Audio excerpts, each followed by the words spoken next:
Today, many suggest that the development of an urban citizenship can have powerful effects in terms of developing more inclusive rights for city residents. This video delves into this. It is widely recognised that one's everyday experience of inhabiting the city constitutes the substantive and meaningful aspects of citizenship.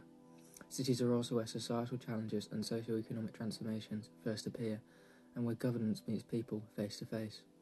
For example, without radical changes in state immigration policy, it's cities which are left with the task of managing the daily realities of expanding and documented populations. Because these individuals are de facto members of the community, the city governments often feel an obligation to support and protect them. Within this context, cities have been gaining traction in developing and experimenting with new approaches that formally bestow rights upon those living within their borders. This urban citizenship replaces the concept of the nation-state, with the city as the dominant site for which political communities are identified and rights are claimed. Hence, urban citizenship promotes an urban-centric vision of political membership which is based on residence and is anchored in everyday life. Initially, this inspires hope for city residents who have long been marginalised by state-centric systems of belonging. However, when applied in practice, urban citizenship seems far from universal. While it may constitute a counterforce against the state's political dominance, the groups it speaks for are often strictly defined. For example, Van Prudenborg et al. Found that the city of Antwerp's claims to recognise an inclusive urban citizenship are based on a specific conception of what normal citizen conduct ought to be. This allowed the city to introduce a ban on civil servants wearing religious symbols. Notions of inclusion enabled this to be considered not as a result of cultural struggle for minority recognition, but rather a precondition of a neutral government that responds to all residents. In other words, the urban citizenship presented belongs only to those who act within a preconceived notion of appropriate conduct.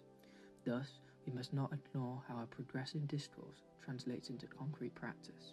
Policy implementation should also not be regarded as a straightforward process.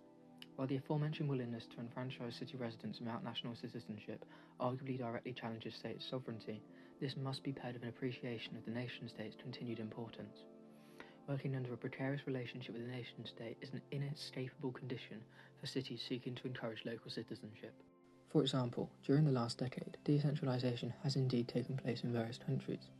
Initially, this appears to open up possibilities. However, many argue city resources did not expand proportionately, thus limiting the ability of cities to enact new policy. Furthermore, the very notion of decentralisation, as a delegation of tasks, presents the worry that this institutionalised urban citizenship doesn't radically liberate those excluded, but merely unmoors traditional conceptualizations of citizenship from the scale of the nation-state, thereby forcing cities to assume responsibility for them. Others assume that individuals are already nation-state citizens and simply build on that. As such, they act as a supplementary bonus for those already protected by their position as national citizens.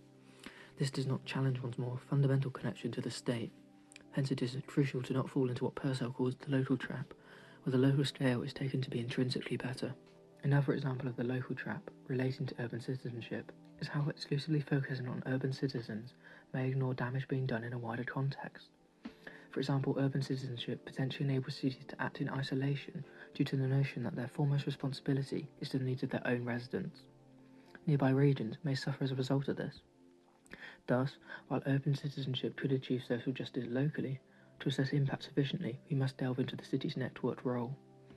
To help construct this need for a more relational urban citizenship, Doreen Massey's work is valuable. She has questioned the boundedness of places by considering how places, at every scale, are produced by virtue of their relationship to other places. This invalidates notions of citizenship that are predated on inclinations of exclusivity or permanence, and suggests that the crucial factor for urban citizenship possession is not the inhabitants of place in itself, rather the fluid associations and ties that are established through living and engaging in a particular community.